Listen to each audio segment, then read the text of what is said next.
Union City is a borough in Erie County, Pennsylvania, United States, 22 miles 35 kilometers southeast of Erie.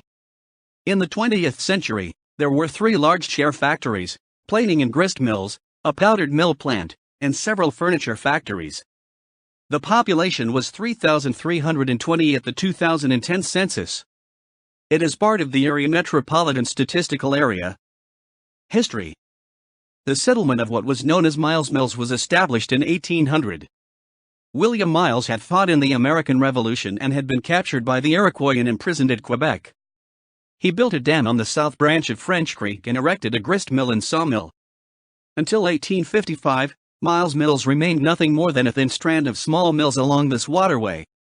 That year, in anticipation of the coming of the railroad, town lots were plotted north and east of the creek. The Philadelphia and Erie Railroad entered the town in 1858, shortly before Edwin Eldrate successfully drilled for oil in Titusville.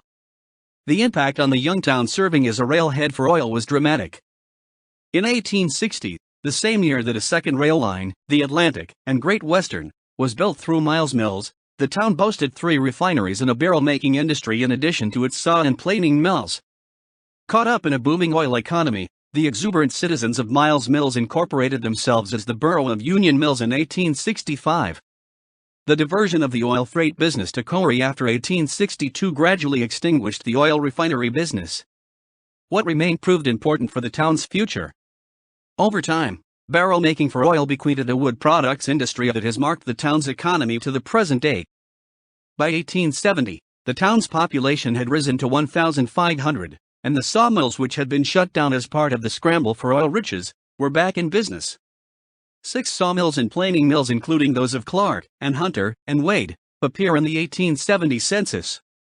Barrels continued to be a major wood product, and their importance increased in 1870 with the founding of Wood & Johnson's factory. It employed 70 workers and produced an annual inventory valued at $165,000. The company advertised itself as the largest manufacturer of oil barrels in the country.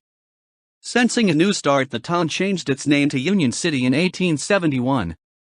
The next decade revealed only modest changes in the town's socio-economic profile. Part of the slowdown was no doubt due to a disastrous fire which consumed most of the business establishments along both sides of Main Street south of the creek in 1879. But in the course of a few years, what had been destroyed was replaced, and the new buildings were mostly of brick and in nearly every instance a great improvement over what had been there before. Typical was the town hall erected in 1884, a handsome brick building with accommodations for the town clerk and other officers, as well as council meetings and public gatherings. Coincident with all this activity was the transfer of the Union City Chairco from Jamestown, NY in 1882. It signaled the beginning of Union City as an important center for furniture making in Pennsylvania. The 1880s marked a decade of considerable residential construction.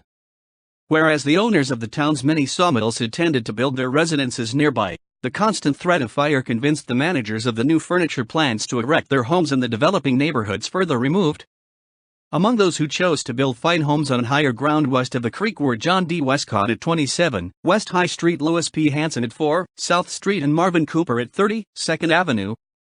Other prominent citizens who moved into this part of town during the same years were merchant W. F. Conway at 27 2nd Avenue, merchant James Smiley at 48 West High Street, banker R. Fuller at 28 2nd Avenue, and physician E. B. Smith at 32 1st Avenue.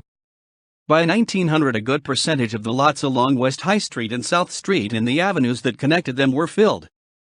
Despite 2 crises, one local and one national, Union City managed to grow and prosper during the 1890s.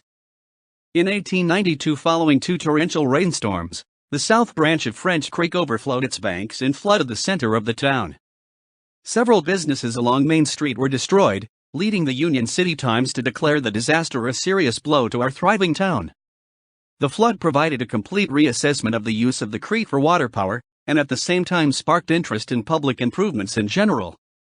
While the Main Street Bridge survived the flood, it was severely weakened, and a concrete one for its replacement was awarded in 1896. A campaign to pave Main Street was launched the following year, and this was accomplished in 1899. In the meantime, sewers had been laid along both Main and Crooked Streets. Union City's inelastic wood products economy helped the town to weather the crippling depression of 1892. Local firms successfully bucked the financial tide. Blanchard and Hanson, a firm which combined casket making with furniture production, added a third floor to its Main Street plant. Increased orders at Novelty Woodworks required the company to put on a night shift.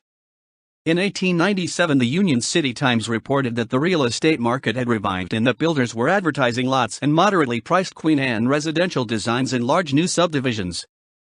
Substantial homes began to go up again in the established neighborhoods as well, among them Dr. A.G. Sherwood's colonial revival residence at 25 West High Street and Assemblyman John Mulkey's handsome shingle-style mansion at First Avenue and South Street.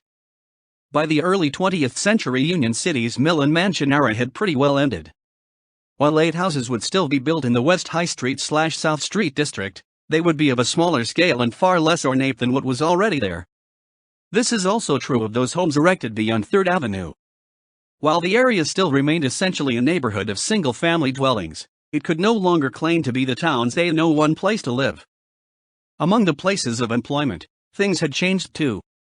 The wood products industry with several new firms was still very important, but with the exception of the Union City Cherco, it was no longer centered on Main Street and the Creek.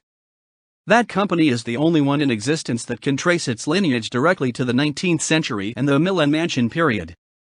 The Union City Historic District was listed on the National Register of Historic Places in 1990. Geography. Union City is in southeastern Erie County at 415-346 and 795-040 W41.896056, minus 79.8444425. It is surrounded by Union Township. U.S. Route 6 and Pennsylvania Route 8 pass through the center of town as Main Street. US 6 heads east out of town on High Street, leading 11 miles 18 kilometers to Corey, and in the other direction turns southwest off Main Street onto Meadville Road, leading 30 miles 48 kilometers to Meadville. PA 8 leads north 8 miles 13 kilometers to Wattsburg and 27 miles 43 kilometers by an indirect route to Erie. To the south, PA 8 leads 22 miles 35 kilometers to Titusville. Pennsylvania Route 97 heads west out of town as Waterford Street, leading 8 miles 13 kilometers to Waterford. According to the United States Census Bureau, the borough has an area of 1.9 square miles 4.8 square kilometers, of which 0.03 square miles 0.07 square kilometers, or 1.36%, is water. The South Branch of French Creek, a tributary of the Allegheny River, flows east to west through the borough's center. Demographics. As of the census of 2000, there were 3,463 people, 1,326 households, and 900 families residing in the borough. The population density was 1,848.6 people per square mile, 715.0/km. There were 1,422 housing units at an average density of 759.1/SQME 293.6/km. The racial makeup of the borough was 97.92% white, 0.14% African American, 0.32% Native American, 0.75% Asian, 0.03% Pacific Islander, 0.23% from other races, and 0.61% from 2 or more races. Hispanic or Latino of any race were 0.84% of the population. There were 1,326 households, out of which 37.9% had children under the age of 18 living with them. 48% were married couples living together, 14.9% had a female householder with no husband present, and 32.1% were non-families. 27.6% of all households were made up of individuals, and 14.4% had someone living alone who was 65 years of age or older. The average household size was 2.61 and the average family size was 3.16. In the borough, the population was spread out, with 30.1% under the age of 18, 9.3% from 18 to 24, 29.5% from 25 to 44, 18.8% from 45 to 64, and 12.4% who were 65 years of age or older. The median age was 32 years. For every 100 females there were 88.9 males. For every 100 females age 18 and over, there were 84.3 males.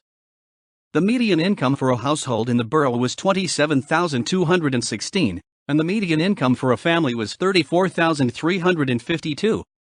Males had a median income of $29,833 versus $21,016 for females. The per capita income for the borough was $12,599.